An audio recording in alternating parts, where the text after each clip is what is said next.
Bonjour à toi, cher spectateur, qui aimerait potentiellement faire des remakes de films dans nos belles régions et imaginer peut-être le pont de Saint-Nazaire au centre d'une attaque de chiens mutants. Et donc parlons de Project Silence, le film de Kim Tae-gon, qui était un petit événement en Corée du Sud lorsqu'il est sorti, et qui débarque chez nous un poil tardivement, mais tout de même avec une certaine hype. L'histoire.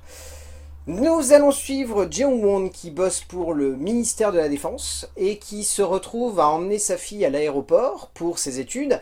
Et sur le chemin de l'aéroport, il se retrouve bloqué sur un pont à Séoul. Et sur ce pont, il y a également un camion militaire qui transporte une race de chiens.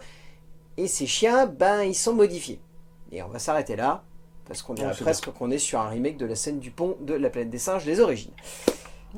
Et pour en parler avec moi, you are back. Ça fait longtemps, hein. Au moins ça faisait une 2 semaines. 2 semaines. Ça faisait 2 semaines. Allez, peut-être 3 lorsque la vidéo sort, mais quand même, c'était assez court. Comment vas-tu, mon cher Hugo? Eh ben écoute, ça va très bien. Ça fait longtemps que je suis pas venu, donc je suis content. Ça fait longtemps que je suis pas venu. Ça fait 2 jours, 3 jours. Non, je vis ici en réalité. Je dors. Il le dans dit pas, mais bureau, en fait, il y a un dans la canapé cave. juste à côté et voilà, il squatte allègrement avec sa petite casquette et sa barbe touffue. Oui. Non, Project Silence, ouais, comme je l'ai dit, c'est un film qui a fait son petit phénomène en Corée du Sud lorsqu'il est sorti. Quand je dis quand il est sorti, parce que ça fait un petit moment quand même qu'il est sorti. Il est sorti en début d'année, un truc comme ça, même fin d'année dernière, donc quand même ça commence à dater. Le film a bien marché là-bas et est vraiment ressorti comme étant un petit phénomène. Nous, il débarque en France, je dirais pas dans une indifférence générale, mais je dirais dans une semaine où il y a d'autres gros films qui intriguent et qui intéressent, donc du coup c'est pas forcément sur ce film là qu'on va se ruer, même si sur le papier ça pourrait être une proposition Il est intéressante. passé à Cannes aussi. Il Voilà. est passé à Cannes, mais l'année dernière en plus. Oui, en plus. Donc Oui, ce qui n'aide pas. C'est vrai qu'il y a un sacré décalage parce que le film de Séance de minuit de cette année, c'était City of Darkness qui est sorti il y a 2 semaines. Donc le film a vraiment un peu de retard. Bref, contexte placé, je vais pas tergiverser plus, mon cher Hugo, qu'as-tu pensé de Project Silence? Eh ben j'ai passé un bon moment. Comme la plupart des films sud-coréens, l'ambiance est vraiment bonne et je trouve toujours, alors je vais me répéter par rapport aux films qu'on a déjà critiqués ensemble, originaires de ce pays-là, mais je trouve l'image vraiment magnifique et la couleur particulièrement. Même là où en fait tout tourne autour, parce que c'est vrai que t'en as pas parlé dans le résumé, il y a un gros brouillard. Oui. Il y a un gros brouillard et ça a quand même son météo n'est pas importance. favorable. Voilà. La météo n'est pas favorable. Et malgré ça, j'étais un peu inquiet. Je me suis dit, ça va pas être beau, ça va. Et au final, si. Les images sont vraiment très, très, très, très réussies. Il y a quelques petits trucs qui pêchent, on en reviendra dessus. Mais j'ai passé un bon moment. Et voilà. Ça casse pas 4 pattes à un canard, c'est pas légendaire, mais c'est très bon. Voilà. Non, mais je suis d'accord avec toi. Alors moi, je dirais plus c'est bon que c'est très bon parce que ça reste. En fait, on est dans la branche du cinéma sud-coréen, moi, que je trouve fun et divertissante, mais qui n'a pas plus de profondeur que ça. En fait, on n'est pas sur un film qui va multiplier les regards sur la société, ou en tout cas qui va multiplier les paraboles, comme c'est souvent le cas avec le cinéma sud-coréen. Enfin, on a l'exemple typique d'ailleurs lié par l'acteur principal qui était Sleep en début d'année, qui lui par contre arrivait à être quelque chose de beaucoup plus dense en termes de paraboles et en termes de réflexion, et ça s'avérait être beaucoup plus que simplement un film sur potentiellement un mari possédé. Oui. C'était ce qui était intéressant. Là, il n'y a pas de profondeur, c'est juste un film avec des gens qui sont bloqués sur un pont, c'est un film de survie quoi. Ils essayent quand même d'en mettre un petit peu en parlant du contexte politique et ouais, mais c'est niveau Roland Emmerich quoi, contexte politique. Oui, hein, voilà, voilà, ils essayent, mais c'est niveau film catastrophe. Voilà, c'est pas niveau densité dramatique. On va dire que c'est bien fait sans être surprenant dans l'exécution ni dans la manière avec laquelle c'est formulé. Mais en fait, il y avait vraiment des scènes, sans que je spoil là, mais il y avait vraiment des scènes où j'avais l'impression de regarder Dernier Train pour Busan quoi. Ah bah c'est... Oui, mais en moins bien pour le coup. En moins bien. Largement moins bien. En moins bien. Parce que si tu vas chercher cet exemple-là, quand même... Non, mais il y avait vraiment des trucs, la relation père-fille. Oui, bah oui, voilà, ça, clairement. J'étais là. Mais j'ai l'impression, de manière générale, que c'est quelque chose qui traverse beaucoup le cinéma sud-coréen depuis une vingtaine, trentaine d'années. Mais parce que ça peut se renouveler. Oui. Mais après, c'est intéressant parce que c'est un vrai questionnement. Enfin, c'était déjà présent dans Old Boy qui est sorti il y a, oh la vache, le coup de vieux, 21 ans. Donc voilà. Mais c'était déjà présent dans ces films-là et je pense que de manière globale, il y a cette envie de vouloir traverser cette thématique. Mais clairement, ici, c'est traité de manière moins émotionnelle ou en tout cas de manière moins dense d'un point de vue immersif. Ça reste pour autant intéressant. c'est bien fait, c'est bien exécuté, mais on sent que Kim Tae-gon, son objectif est avant tout de faire un vrai divertissement grand Oui. public. Son objectif n'est pas du tout de traiter d'une fresque sociale ou Non, c'est clair. humaine autour des rapports entre les différentes classes, même si on pourrait interpréter Il ça par le biais essaye, du rapport de certains par- persos. Ouais, mais, avec certains personnages, c'est ce que j'allais dire, mais au final, oui, c'est vraiment secondaire, voire tertiaire dans le film c'est ça. par rapport à. Voire même en arrière-plan carrément, Oui, oui, c'est clair. c'est clairement de la toile Mhm. de fond. Bon, je te propose qu'on saute tout de suite dans l'écriture, on va pas trop se perdre. Donc, Oui, mais après, oui. il va y avoir tellement de choses à évoquer, je pense, sur certains points. Donc en termes d'écriture, donc c'est Kim Tae-gon, Park Joo-suk ainsi que Kim Yong-hwa qui s'occupent de l'écriture. En fait, de manière globale, on va essayer de pas spoiler parce que je vois pas trop l'intérêt de trop en raconter autour de ce film parce qu'on voit que ce sont des chiens qui sont potentiellement mutés dans la bande-annonce, donc c'est pas vraiment un spoil. Et à partir du moment où ils sont sur l'affiche, je me dis que voilà, on prend pas trop de risques Oui, de ce point de ça vue-là. devrait aller. Au-delà de ça, en fait, ce qui est intéressant dans sa base, c'est vraiment juste l'attachement au personnage. Je citais Roland Emmerich, tu vois, pour moi, c'est pas juste dans le sens où c'est du film catastrophe, dans le sens où c'est du film catastrophe qui joue sur l'aspect très émotionnel et immersif qui passe par les protagonistes. Mm. Et si on peut reprocher beaucoup de choses à Project Silence sur la manière avec laquelle la dramaturgie se développe, ce qui est intéressant, c'est qu'il y a un vrai aspect immersif et d'identification sur le fait que ces personnages sont cool et sont fun à suivre. Oui. Je suis d'accord, mais par rapport à l'écriture, là c'est pas par rapport au personnage, mais par rapport vraiment au récit, comment il est amené. Moi j'ai trouvé qu'il y avait trop d'ellipses et qui sont vraiment parfois très violentes. Ah bah il y a des moments où tu vois les persos et puis c'est Ils genre... sont dans une situation critique et C'est 2 secondes ça. après c'est bon ils sont sortis mais tu sais pas comment. Et c'est quelque chose qui me fait vraiment sortir du film. Ce genre de choses. C'est... Tu donnes une petite explication machin. Non là c'était vraiment... Il est coincé dans un endroit X menacé par les chiens. 2 secondes après il est sorti, il est en train de courir mais tu sais pas comment quoi.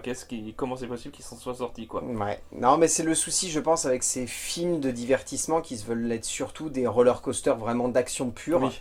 et qui ont tendance à parfois se dire bon bah ça va passer parce que c'est une petite ellipse Mm. dramatique et ça va avoir aucun impact ou alors le spectateur il va quand même se laisser emporter parce qu'il va se dire bon certes ça se voit comme le nez au milieu de la figure mais bon outrepassons ça. Après pour autant, ça n'empêche qu'il y a des moments où j'étais vraiment en train de me dire qu'en termes de dramaturgie, je trouve que les 3 scénaristes, ils ont vraiment repompé et ressucé beaucoup de clichés, beaucoup de facilités qu'on a l'habitude de voir depuis au moins Oui. 30-40 ans dans le Et cinéma là, catastrophe. Là pour le coup c'est pareil, les personnages sont attachants mais c'est quand même des énormes clichés. Ah bah c'est des archétypes, Oui, c'est des archétypes purs et durs. mais Et- des fois, j'ai pas le film en exemple là parce que j'ai pas forcément pris le temps d'y réfléchir.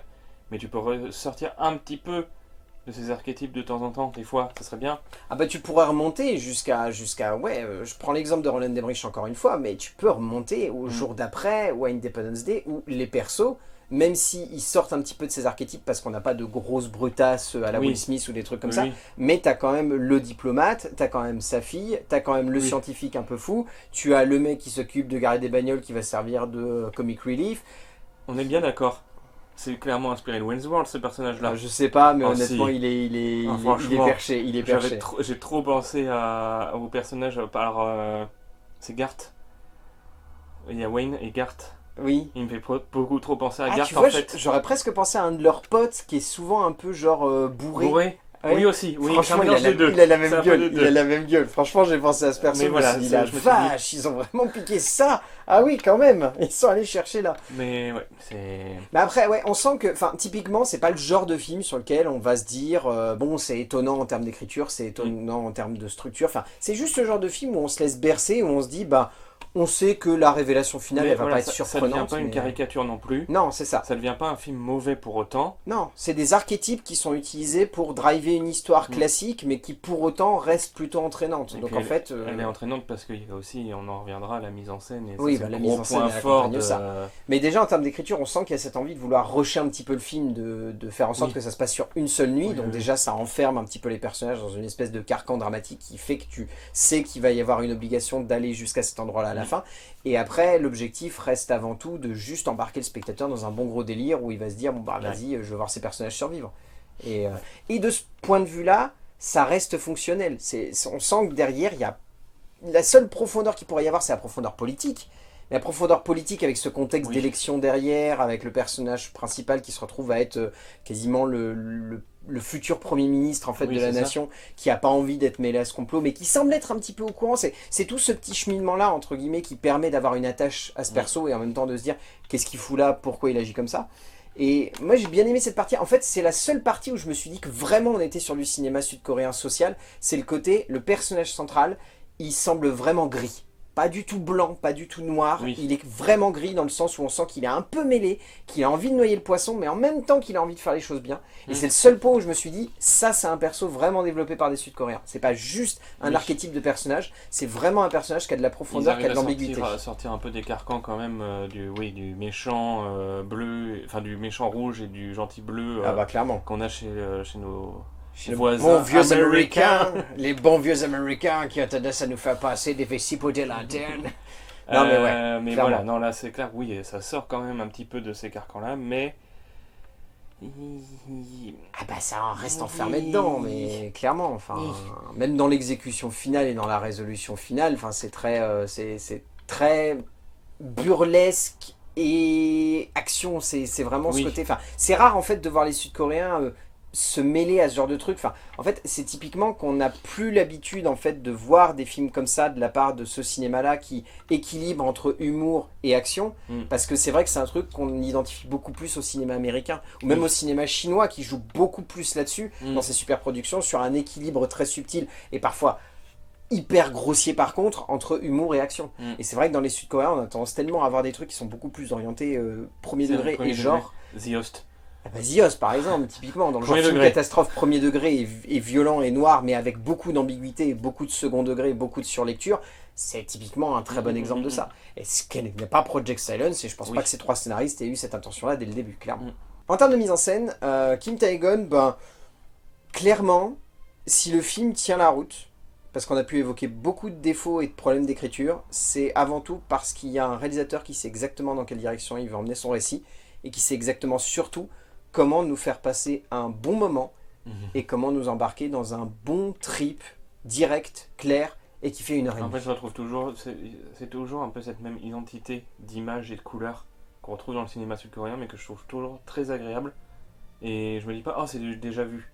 Parce que les situations sont tellement différentes d'un film à l'autre que de toute façon, même si la mise en scène a certains rappels, bah, c'est quand même très très différent, voilà, parce que les enjeux sont pas les mêmes et ce qui est montré n'est pas la même chose. En fait, Mais ce qui est intéressant, c'est qu'il synthétise une espèce d'imagerie qui fait très terre à terre et qui en même temps semble très stylisée. oui, c'est très liché Ouais, comme c'est ça. image. C'est bah, voilà, c'est comme le dernier train pour Busan, c'était vraiment cette espèce de truc très simple, mais en même temps très efficace et très beau.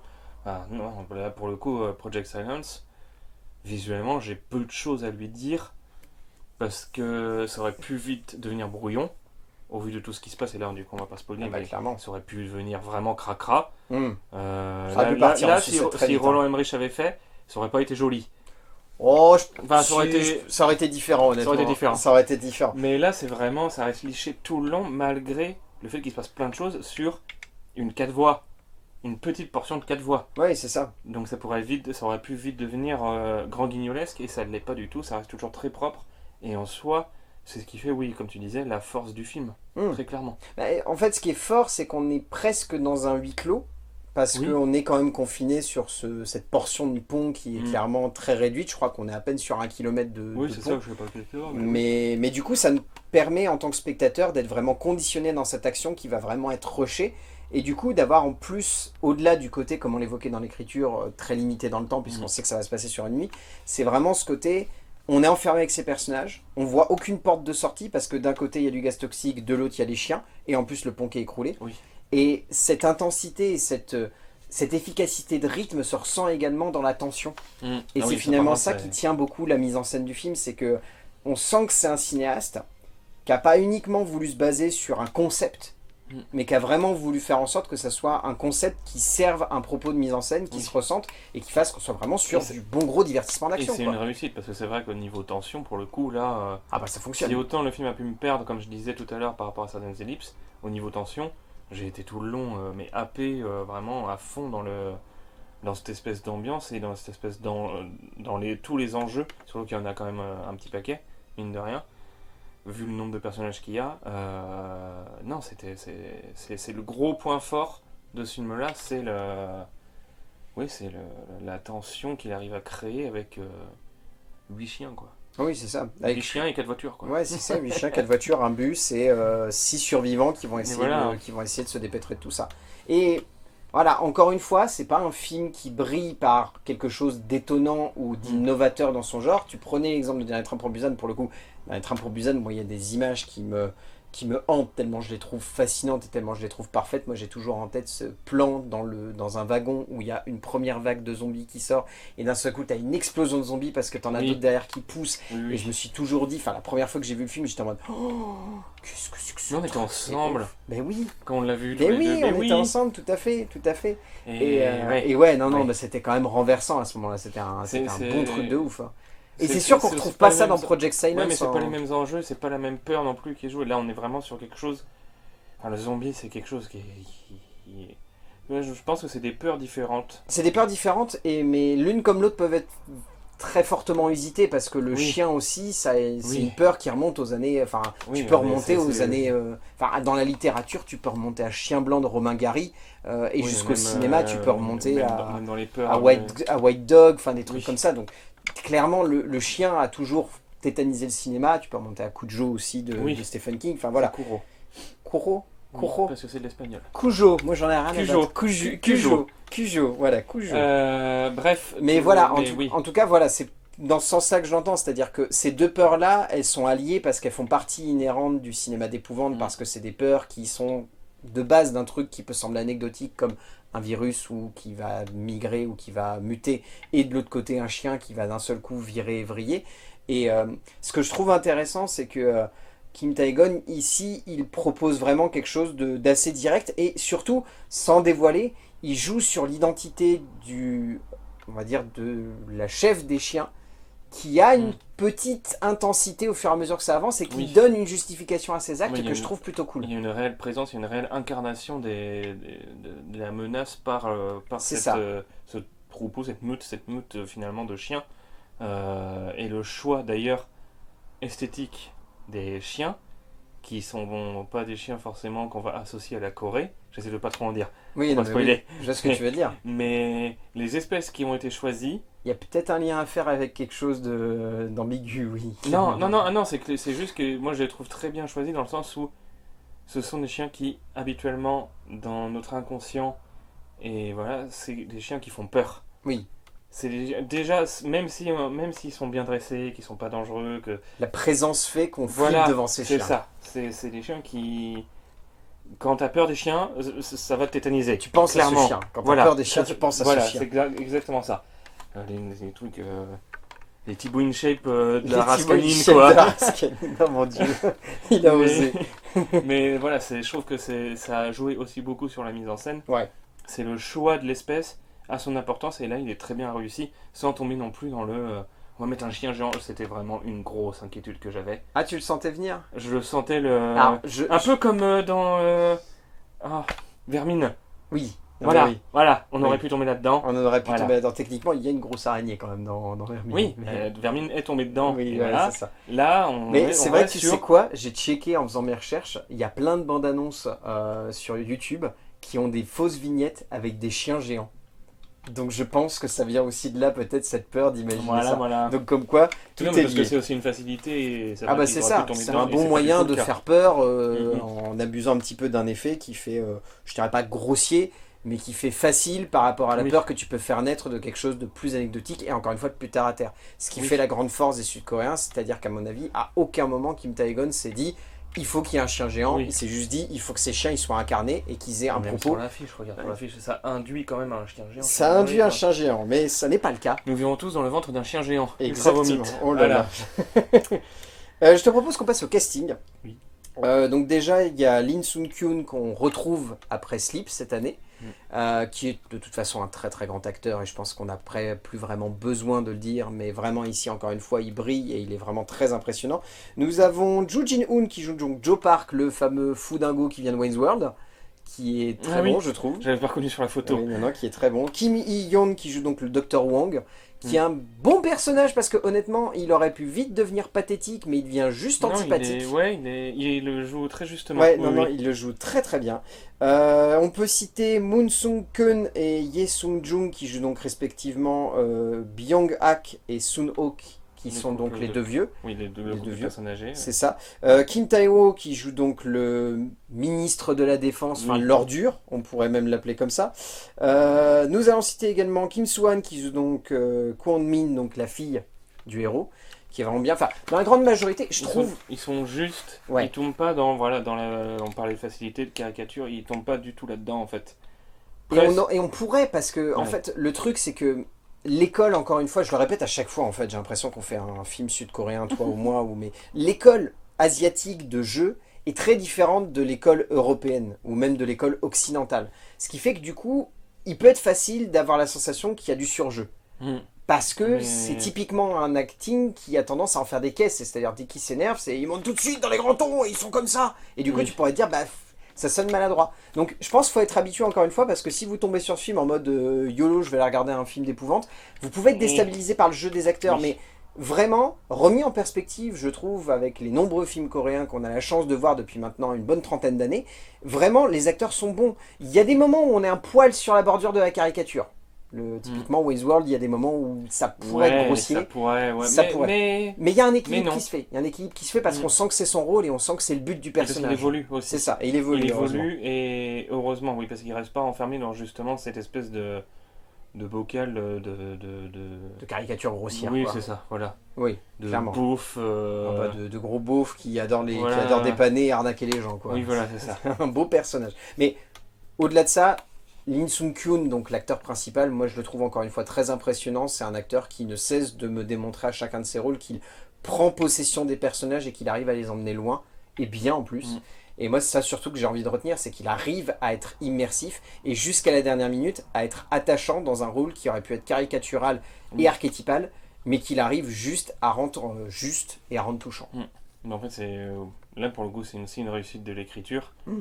mais qui est incarnée par la plupart des acteurs. C'est vraiment que ils restent pas sur leur position, C'est ça. ils évoluent. Contrairement au film américain où là, je vais être une brute du début à la fin. Là, il y a d'autres choses qui se mettent en place. Il y a d'autres des jeux. ambiguïtés, il y a des rapports Voilà, de c'est personnages. plus intéressant et c'est aussi une des grandes forces du cinéma sud-coréen en Clairement. général. Clairement. On arrive à la fin de cette vidéo, qu'est-ce que tu retiens de Project Silence? Et ben, un bon moment, pas transcendant, mais un agréable moment quand même. Et je suis content de faire cette petite vidéo un peu plus courte que d'habitude avec toi. Oui, c'est ça. C'est toujours bien, ça fait toujours plaisir. Voilà, Oui. donc tout à fait charmé, tout à fait content. Oui, voilà. Bah, oui, tu l'as dit, on n'est pas sur un film qui va être renversant ou étonnant, Non.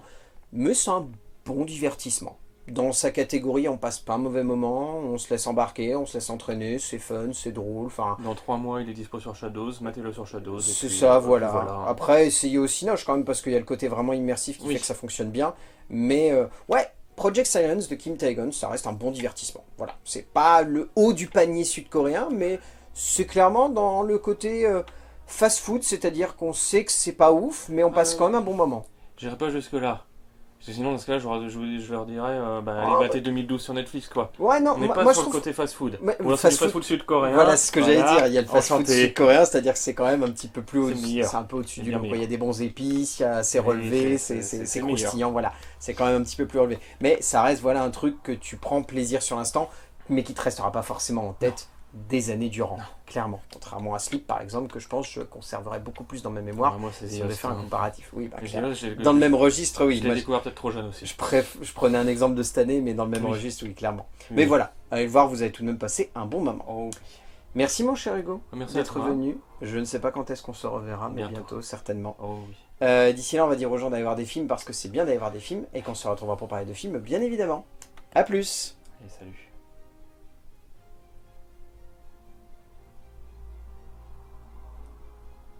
Et en fait, à la fin, il balance le ministre. Et il met une Et du grosse coup- claque au ministre.